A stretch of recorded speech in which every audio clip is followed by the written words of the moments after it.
ఈ వ్యక్తి తన దగ్గర ఉన్న ఒక ఆయుధంతో అక్కడే ఉన్న ఒక పెంగ్విన్ ని చంపేస్తాడు. ఇది చూసిన భార్య చాలా ఏడుస్తుంది. ఆ తర్వాత ఇతను ఇంకో పెంగ్విన్ ని చంపేస్తాడు. ఎందుకంటే వీళ్ళకి తినడానికి ఫుడ్ లేకపోవడంతో వీళ్ళు ఏది పడితే అది తినాల్సి ఉంటుంది. ఎందుకంటే ఈ భార్యాభర్తలు ఇద్దరు గత నెల రోజుల నుంచి ఈ మంచు ప్రదేశంలో ఇరుక్కుపోయి ఉంటారు. వీళ్ళిద్దరూ అక్కడున్న కట్ల సహాయంతో SOS అని రాస్తారు. పైన వెళ్తున్న విమానాలు ఏవైనా వీళ్ళని చూసి హెల్ప్ చేస్తాయని వీళ్ళు ఇలా చేస్తారు. ఆ తర్వాత ఈ అమ్మాయికి నీళ్లలో ఒక పెద్ద షిప్ కనిపిస్తుంది. దాంతో ఈ అమ్మాయి గట్టిగా పిలుస్తుంది. కానీ వాళ్ళకి ఎవరికి వినిపించకపోవడంతో ఈమె భర్త చిన్న పడవ వేసుకుని ఆ షిప్ ని ఫాలో అవుతాడు.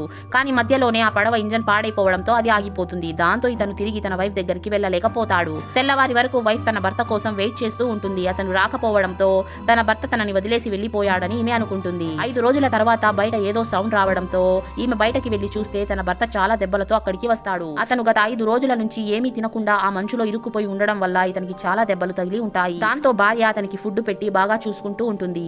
ఇక్కడే ఉంటే కుదరదు అని చెప్పి ఈమె ఒక్కటే ఏమైనా హెల్ప్ దొరుకుతుందేమో అని చెప్పి ముందుకి నడుస్తుంది. ఎంత దూరం నడిచినా కూడా ఏమీ యూజ్ ఉండదు.